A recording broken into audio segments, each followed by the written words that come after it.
The Eliza Rose Watson Billboard scandal has become the ultimate case study in the high-stakes game of adult industry marketing. For years, the narrative in the space was simple. If you want to make millions, you stay in the digital shadows and keep your head down. But Eliza Rose Watson decided to bring the shadows into the light, and it nearly cost her everything. The story currently being debated on marketing forums and social media is that Eliza was a pioneer for free speech, a creator who was unfairly targeted for simply buying ad space to promote her personal brand. The reality, however, is a calculated nightmare involving a massive financial gamble, a regulatory crackdown, and a series of agency moves that left her brand in a legal deadlock. This was not just a simple ad campaign. It was a psychological operation against the status quo that ended with the industry being placed under a microscope it was never prepared to handle. Today, we are peeling back the curtain on this industry war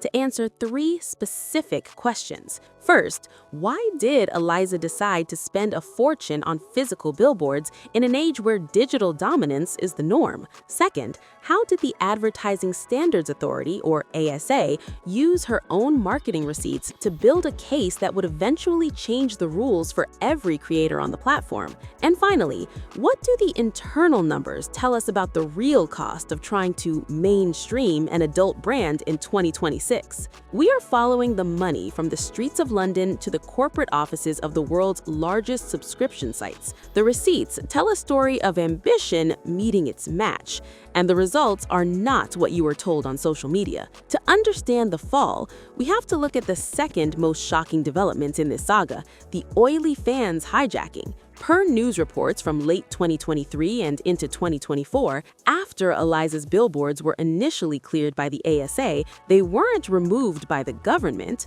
They were taken over by environmental activists. These groups used her exact aesthetic and color palette to protest oil company profits, creating a bizarre brand association that Eliza's team never saw coming. According to an interview she gave to Sky News, she viewed the billboards as a way to break the stigma, but the reality was that she had handed her image over to the public domain, where she no longer had control. This wasn't just a PR hiccup, it was a total loss of brand autonomy. The activists, known as Global Witness, replaced her image with a tongue-in-cheek comment on the pay package of a major oil executive. For Eliza, this meant her £20,000 initial investment was effectively providing free ad space for a political cause she didn't sign up for. When your brand becomes the template for someone else's protest, you've lost the narrative. This leads us to the number one most shocking realization. The Billboard campaign was never about the subscribers.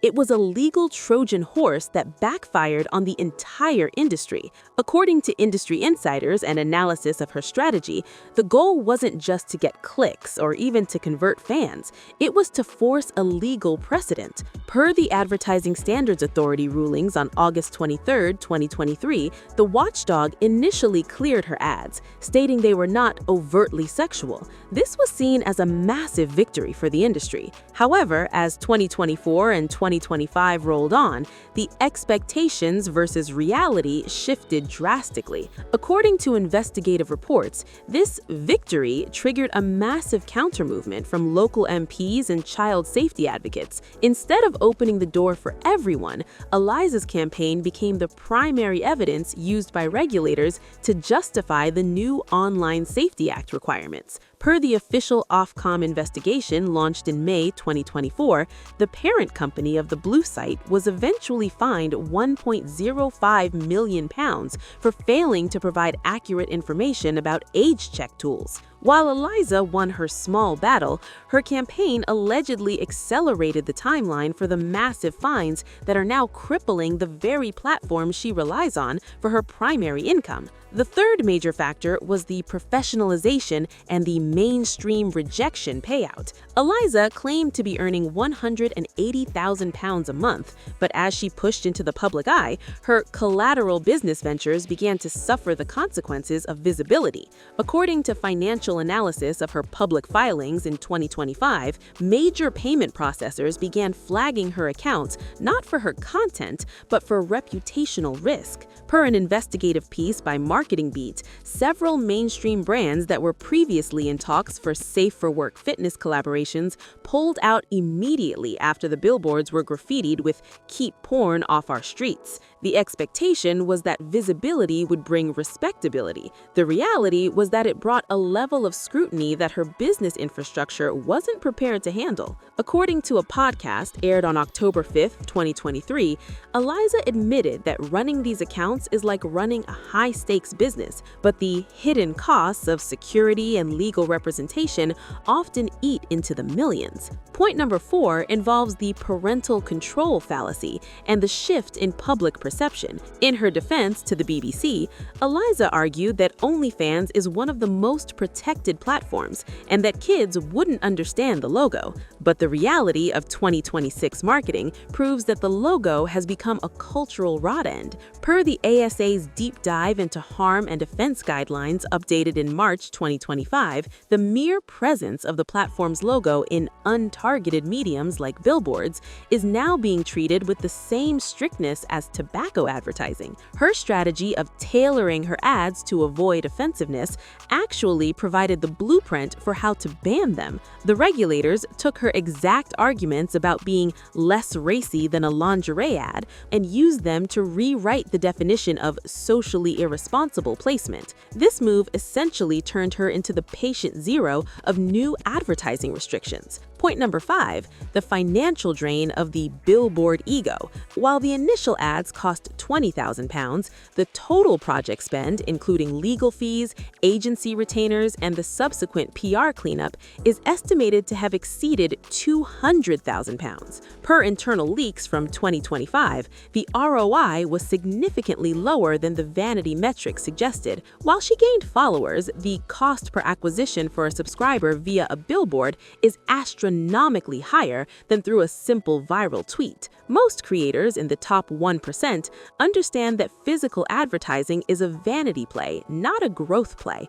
Eliza's decision to pursue this path suggests a move towards becoming a celebrity rather than a creator, a move that often results in lower profit margins despite higher fame. Point number 6 involves the relink hack that many creators are now forced to use. Because of the Eliza Rose war, the blue site has become a banned keyword in physical advertising across most of the UK. According to reports from early 2026, outdoor advertising agencies now have a blacklist of creator names that were involved in the 2023-2024 Billboard wave. This means Eliza didn't just hurt her own chances of future physical ads, she effectively salted the earth for any creator who wanted to follow in her footsteps. The expectation was a new era of creator-led outdoor marketing. The reality is a permanent lockout. Small creators are now finding it harder than ever to run legitimate businesses because the public-facing stunts of the elite have made banks and ad agencies nervous. Point number 7 involves the impact on her personal brand's longevity and the shadow ban effect. While Eliza remains a millionaire, her trajectory has shifted from fitness icon to legal advocate. Per her social media updates in late 2025, a significant portion of her content now revolves around her war with the authorities. While this builds a loyal core audience, it limits her ability to reach the top 0.01% status held by creators who play the corporate game. According to leaked agency contracts, several high-tier management firms now advise their talent to stay away from the Eliza Rose model of marketing because it triggers too much platform heat. In 2026, the algorithm is the law, and the algorithm does not like controversy that invites government regulation. The fallout from this campaign has created a great divide in the industry. On one side, you have the invisible millionaires who remain underground to protect their banking. On the other, you have creators like Eliza, who are now the face of a legal battle they might not win. According to a legal summary from the 2025 EU Platform Work Directive discussions, Eliza's case is still being cited as the primary reason why platforms are now forced to implement aggressive age verification. Her attempt to normalize the work actually made the digital environment more restrictive for every small creator on the platform. The payout for her bravery was a more difficult landscape for everyone else. The impact on Eliza's career has been a total pivot. While she maintains that the campaign was a success because it started a conversation, her subscriber growth has reportedly plateaued as the platform's algorithm now shadow bans content that mirrors the imagery used in the billboards. It is the ultimate irony. The very images she used to find fans are now the reason the algorithm won't show her to anyone. This saga proves that in the adult industry, clout is an expensive currency. The expectation was a revolution in how the public views spicy content. The reality was a localized PR disaster that became a global regulatory catalyst. Eliza Rose Watson played for the highest stakes possible, and while she won the initial legal battle with the ASA, she is currently losing the war for the industry's future. The story of Eliza Rose is a reminder that the blue site is a house of cards. One day you are a millionaire on a billboard, and the next, you are the reason a billion-dollar company is getting fined by the government. If you want to understand the hidden mechanics of how these PR stunts are actually funded and the secret agency contracts that protect the bosses while leaving creators exposed, you need to see the rest of the puzzle. Understanding the mainstream trap is the only way to survive this game.